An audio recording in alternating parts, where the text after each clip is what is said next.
era zipiaji da ko ba de vi la kanaba o chon kama da jaha manya viola ba aji mlania de tuo mo le Easter ayo de fio ba no cho de fio no era zipiaji la bo fofon da ke ma no era fio ma ko ba aji la nia fio sia le ba mi ta ma na o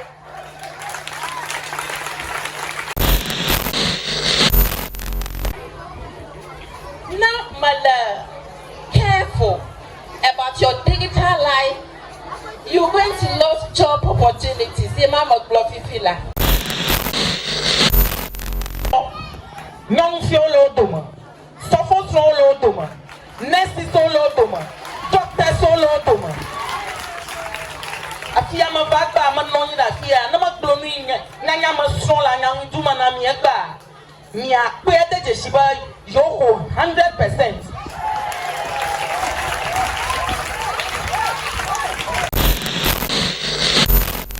Anya ngonglo abale manya ge gbadodo anya ge ngonglo anya abluba ngonglo nya abluba khakla na me ma ba to for fear da for banchi for ba challenges ma unya toga la suku kwa mala for ba mala ba ita ma va poro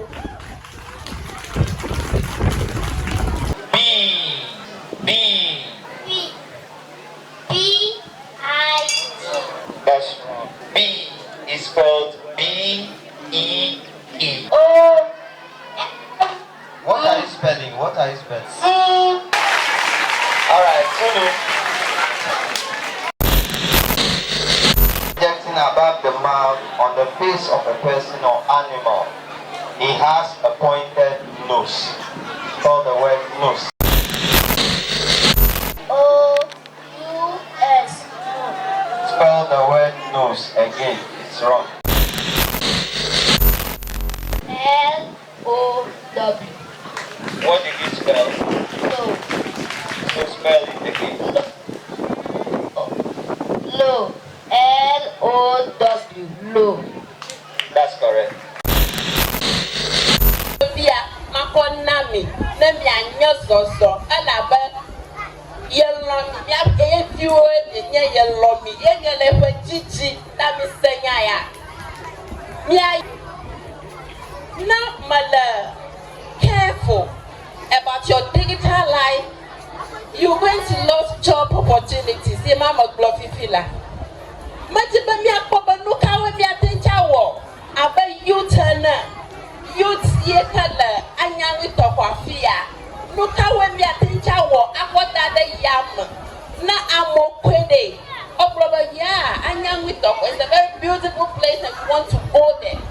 Nuka mi atencha wo atola mi ashila afia madalaka leke mi atencha wo toko onyapo ya de photo our video plonwo akwada de yam na madala UK okwe about wow na asale kamala nyanwo duna prabwa na amaba hope chochwa oba amokwa nyanwi toko lasa. There's a beautiful thing. I want to visit the community and I want to invest into the community. Toko le mi ashia afia nyako ni wona na chonchi anu gade luka nya mi afonu duduo luka nya mi afonu duduo yuko dawo mi akoko dada internet aji na wona ko and that should be ala bana bunu we call that a market wo community aba na gbapino ma a choma glama ala ba aduama la mi yuto amachichi ochi ho amuho chichi dan miawenya acho miawenya aduopochom ala kana teacher afia no educate other people but no jujo. That is what you should use the internet for. That is how the internet is supposed to be used. You use it to educate.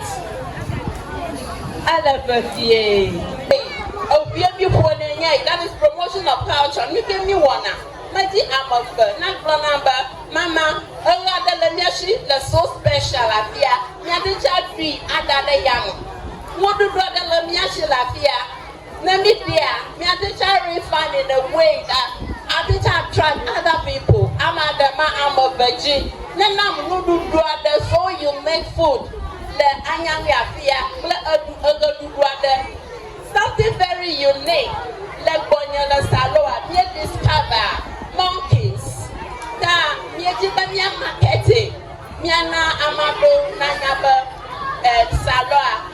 salo kasa alamiashi ta anyam ya pia ma abombo veti okpulo nana siga nyomanyao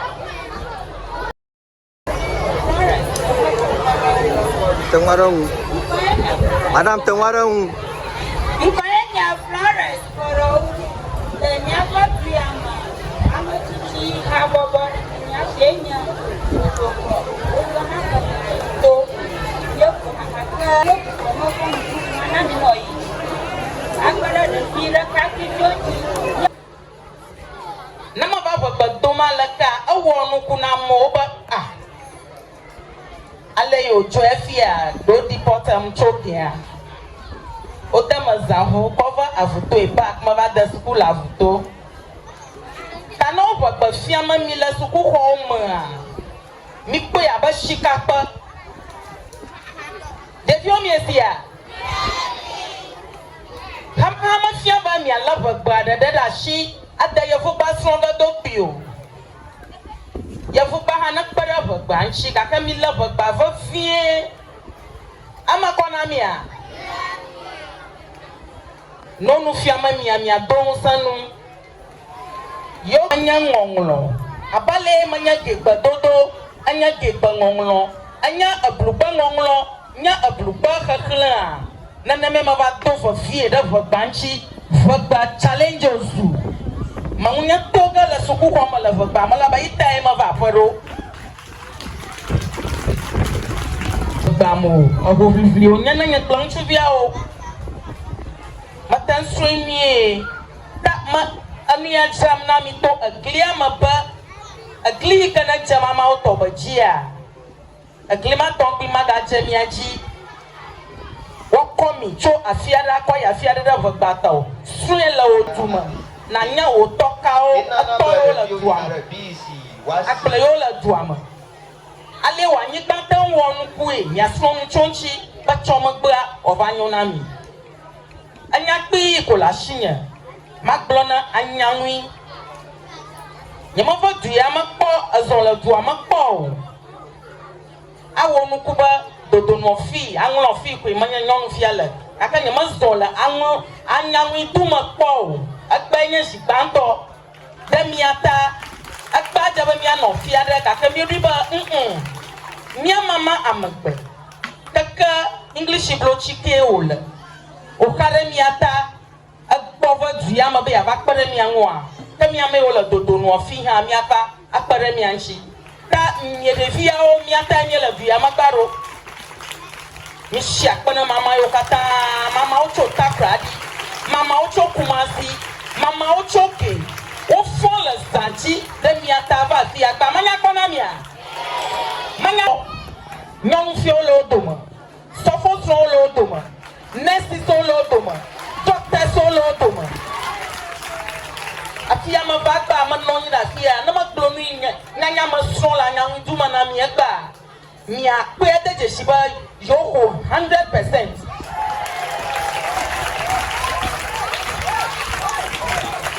Devi bana chono va ko banga no khla ala de via soin fi na banga ko ga ala bon ni mak mano tapaga da wo christ po ala de via choin yo ba de via kana chola jipiaji de via katan tuch o ma ko to eno era jipiaji ga ko ba de via kana ba wo chon kama da jaha manya viola ba achi mla nya da tu mo le easter ayo de fio ba no cho de fio no eda jipia jala bo fofon ka ke ma no eda fio makpo ba achi la mi afio shi ale ba mi ta makpo na o jilao mi ka klo amanya le mi afio po mi nana mi introduce akpana na o anyama ala fo fina mu to magafia shi amada ka mama na fio ni ka jokpo la diama na klo ya na fio introduce akbalana de via bohum amaika oplito mi manyonyomo magayo fio dadi hamana no fo fie no na no kura to mona de via atu agba mi manale la ba wonya duya fo chom nyama yika fu ma to da fia nyama yika fu de fia wa wo we to na mi akpokpo ga chom ba Ni na fuara amma. Ena nukaga. Ni na fuara fioma. Angaka fi amma ifanya na gloni ovani. Alaba awe kono no mamani. Shikada na mayire mi ada tu manya de fi wenya tono. De fi ado opro la tufomu ba. Yo tata ba yo na tuoma yala. Bama amanya fi eto de fi ada da hala ho wofi. Amachichi toka kia kala tuoma de. Ye de fi ada da introduce neba achato nyanachi. O de fi ha kwenda rokima. Na ole dia vaina. De fi na fi asheba achato anya vaina. No mama nye chilao angola donami mi angola nfio nye ba angola donami ni fie no ni to mi avio onya kunyi mi afaroma achoma ba nye to mi avanga akanami the role in the kakeni premier ko wa ko ba kana clinical counsel mi doctors no mi zana ko do it's hard to get that of course there are community la tifiama enya no ga pa ko na ko ka tai ya ni ma ko